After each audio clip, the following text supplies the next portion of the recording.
Bismillahirrahmanirrahim. Assalamualaikum warahmatullahi wabarakatuh. Perkenalkan, nama saya Elma dengan NIM 2281030050. Di sini saya akan membawakan materi mengenai masalah kesulitan belajar. Yang pertama adalah pengertian kesulitan belajar. Kesulitan belajar atau learning disability adalah adanya kesenjangan yang nyata antara kemampuan yang dimiliki dengan prestasi yang dicapai. Kesulitan di sini bukan yang disebabkan oleh gangguan mental, gangguan tingkah laku, atau kurangnya kesempatan belajar.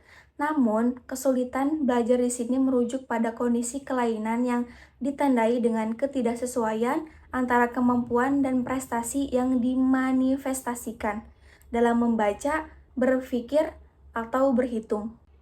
Selanjutnya adalah macam-macam gangguan berbahasa. Macam-macam gangguan berbahasa itu ada dua. Yang pertama, gangguan berbahasa karena faktor medis, dan yang kedua, gangguan berbahasa karena faktor lingkungan sosial. Gangguan berbahasa karena faktor medis adalah gangguan yang diakibatkan oleh kelainan fungsi otak maupun adanya disfungsi alat bicara. Sedangkan gangguan berbahasa karena faktor lingkungan sosial adalah adanya gangguan berbahasa yang diakibatkan oleh lingkungan sosial di mana seseorang itu tinggal.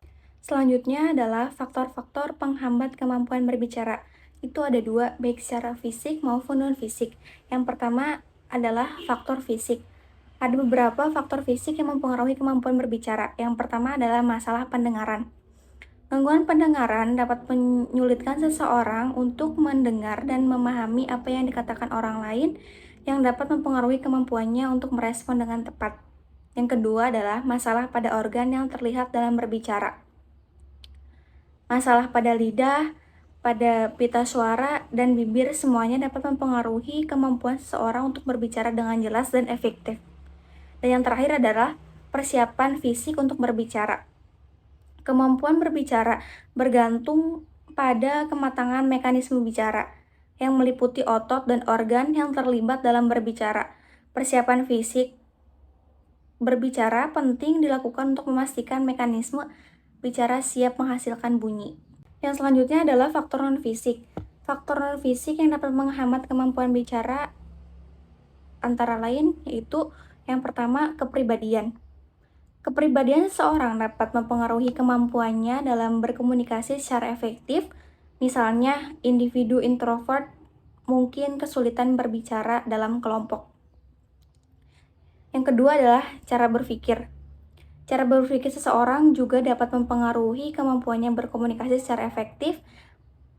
Misalnya, individu yang cenderung berpikir berlebihan mungkin kesulitan mengekspresikan diri dengan jelas. Yang ketiga adalah kemampuan intelektual. Kemampuan intelektual juga dapat berperan dalam kemampuan seseorang untuk berkomunikasi secara efektif. Individu dengan kemampuan intelektual rendah mungkin kesulitan memahami bahasa yang rumit atau mengekspresikan diri dengan jelas. Dan yang keempat adalah motivasi. Motivasi juga dapat mempengaruhi kemampuan seseorang dalam berkomunikasi secara efektif. Individu yang motivasi mungkin tidak berupaya meningkatkan keterampilan komunikasinya. Dan yang terakhir adalah keyakinan. Keyakinan merupakan faktor penting dalam komunikasi yang efektif. Individu yang kurang percaya diri mungkin kesulitan berbicara atau mengekspresikan diri dengan jelas. Yang selanjutnya adalah faktor-faktor penyebab kesulitan belajar bahasa Inggris. Kesulitan belajar yang dihadapi peserta didik dapat dilihat dari dua hal, baik itu dari faktor internal maupun faktor eksternal. Yang pertama adalah kita akan membahas faktor internal terlebih dahulu. Kesulitan belajar ini berkaitan dengan kelainan sentral pada fungsi otak. Dalam belajar, seseorang memerlukan kemampuan dalam persepsi, kemampuan mengingat, proses kognitif, dan perhatian. Kemampuan-kemampuan tersebut bersifat internal di dalam otak. Proses belajar akan mengalami hambatan apabila kemampuan-kemampuan tersebut mengalami gangguan. Dalam pembelajaran bahasa secara umum dan bahasa Inggris secara khusus, kesulitan belajar yang disebabkan oleh faktor internal ini dapat pula dikaitkan dengan beberapa kesulitan yang lazim ditemukan pada peserta didik seperti disleksia. Yang pertama adalah kita akan membahas tentang kemampuan dalam persepsi. Kesulitan belajar yang disebabkan oleh adanya gangguan dalam hal persepsi ini dalam pembelajaran bahasa Inggris akan mempengaruhi seluruh aspek yang dipelajari. Dalam hal membaca, seperti yang telah diuraikan sebelumnya, juga akan mempengaruhi kemampuan menulisnya, sebab peserta didik tidak mampu melihat dan mendengar learning dengan persepsi yang benar. Pada akhirnya, hal tersebut juga akan mempengaruhi kemampuannya dalam berbicara, sehingga apa yang disampaikan tidak sesuai dengan yang diajarkan. Yang selanjutnya adalah kemampuan mengingat. Dalam pembelajaran bahasa Inggris, kemampuan mengingat dapat dikaitkan erat dengan 3 komponen yang mempengaruhi 4 aspek keterampilan berbahasa. Pelafalan bahasa Inggris yang berbeda antara tulisan dan pengucapannya membutuhkan kemampuan peserta didik dalam mengingat.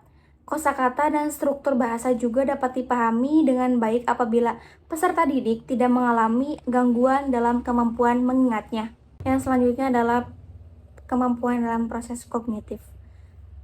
Belajar memerlukan 2 kemampuan yang berkaitan dengan proses kognitif, yakni kemampuan untuk mengubah sesuatu yang konkret ke dalam simbol yang abstrak, dan kemampuan untuk menganalisis.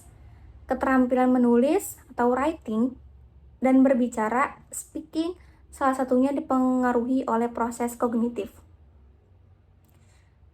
Peserta didik tidak akan dapat memahami apapun yang diajarkan semudah apapun materinya jika ia mengalami gangguan dalam proses kognitif. Yang selanjutnya adalah perhatian. Perhatian sangat penting bagi seorang peserta didik untuk dapat belajar. Hampir tidak mungkin proses belajar akan terjadi pada seorang peserta didik apabila ia memiliki kesulitan untuk memperhatikan objek atau kegiatan yang sedang dipelajarinya. Peserta didik yang tidak dapat memilih stimulus mana yang penting akan memberikan respon kepada semua stimulus dengan intensitas yang sama. Oleh karena itu, peserta didik tidak bisa fokus hanya pada satu objek atau kegiatan, tetapi perhatiannya tertuju pada semua objek yang sedang dihadapi. Yang kedua adalah faktor eksternal. Kesulitan belajar yang bersifat eksternal disebut juga dengan learning problem. Kesulitan belajar ini sangat berkaitan dengan 2 situasi. Yang pertama, situasi di luar dan sebelum sekolah, dan yang kedua adalah terkait dengan situasi di sekolah. Selanjutnya adalah usaha mengatasi kesulitan belajar. Masalah belajar dapat diatasi dengan beberapa cara, karena dengan mengatasi kesulitan belajar, siswa dapat memperoleh perubahan tingkah laku yang baru dan meningkatkan kemampuan belajar mereka. Beberapa cara untuk mengatasi kesulitan belajar tersebut diantaranya, yang pertama adalah mengajak siswa untuk aktif saat proses pembelajaran. Misalnya, guru dapat melibatkan siswa dalam berdiskusi saat sedang menjelaskan materi pelajaran. Selain itu, mendukung siswa untuk bertanya tentang materi apa yang belum dipahami. Yang kedua adalah menciptakan suasana belajar yang menyenangkan. Misalnya, tidak hanya dengan menjelaskan materi saja dan bisa diselingi dengan permainan-permainan. Yang ketiga adalah mengadakan belajar kelompok. Belajar kelompok bisa membuat siswa menjadi lebih aktif dibandingkan dengan belajar sendiri. Dalam satu kelompok terdiri dari beberapa siswa yang saling membantu dan memahami materi pelajaran. Yang keempat adalah mengulang kembali pelajaran. Siswa dapat mengulang materi pembelajaran yang telah diberikan di sekolah. Hal ini dapat membantu siswa memahami materi yang belum dipahami dengan baik. Yang kelima adalah membuat tempat belajar yang nyaman. Siswa dapat membuat tempat belajar yang nyaman dan tenang agar dapat fokus dalam belajar.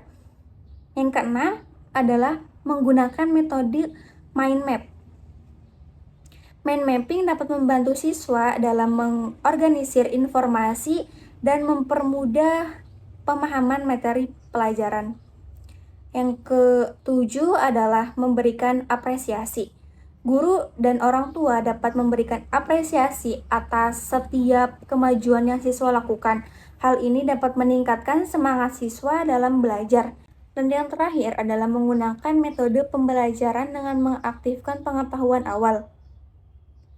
Guru dapat mengaktifkan pengetahuan awal siswa sebelum memulai pembelajaran. Hal ini dapat membantu siswa untuk memahami materi pelajaran dengan mudah. Mungkin sudah cukup penjelasan materi dari saya. Kurang dan lebihnya mohon maaf. Wassalamualaikum warahmatullahi wabarakatuh.